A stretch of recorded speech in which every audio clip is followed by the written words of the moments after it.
പാലക്കാട് പല്ലഞ്ചാത്തന്നൂരിൽ 14-കാരൻ ആത്മഹത്യ ചെയ്തു. കണ്ണാടി ഹയർ സെക്കൻഡറി സ്കൂളിലെ 9ാം ക്ലാസ് വിദ്യാർത്ഥി അർജുനാണ് മരിച്ചത്. സംഭവത്തിൽ 2 അധ്യാപകരെ സ്കൂൾ മാനേജ്മെന്റ് സസ്പെൻഡ് ചെയ്തു. ആരോപണ വിധേയയായ അധ്യാപിക ആശയെയും പ്രധാനാധ്യാപിക ലിസിയെയുമാണ് സസ്പെൻഡ് ചെയ്തിരിക്കുന്നത്.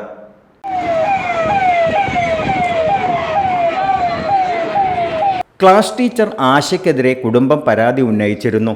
DEOയുടെ നിർദ്ദേശപ്രകാരമാണ് നടപടി. വിദ്യാർത്ഥികളുടെ പ്രതിഷേധവും ഉയർന്നിട്ടുണ്ട്.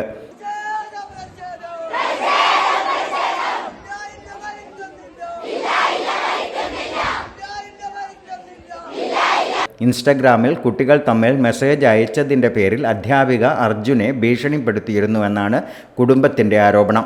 അധ്യാപിക ആശ ക്ലാസ് മുറിയിൽ വെച്ച് സൈബർ സെല്ലിനെ വിളിച്ചിരുന്നുവെന്നും ജയിൽ ശിക്ഷ അനുഭവിക്കേണ്ടി വരുമെന്ന് ഭീഷണിപ്പെടുത്തിയതായും പറയുന്നു. അതിനുശേഷം അർജുൻ അസ്വസ്ഥനായി മരിക്കുമെന്ന് തന്നോട് അർജുൻ പറഞ്ഞിരുന്നു. സ്കൂൾ വിട്ടു പോകുമ്പോൾ തന്നെ കെട്ടിപ്പിടിച്ച് കരഞ്ഞിരുന്നുവെന്നും സുഹൃത്ത് പറയുന്നു.